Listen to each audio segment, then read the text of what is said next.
U.S. authorities are now reporting the first incident with the Southern Militia group since they began monitoring their activities.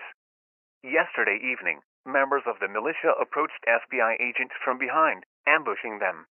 They bound their wrists and ankles as well as gagging them. Militia members removed one of the agents from the group, carrying him off into the forest. Around the same time, military members monitoring from a separate location heard a single gunshot from the vicinity of where the agents had been located. It is presumed at this point that the agent they removed has been killed in the line of duty. Citizens are urged to remain aware of their surroundings at all times, as authorities are now receiving multiple reports of suspicious activity from all around the country, not just the southern U.S.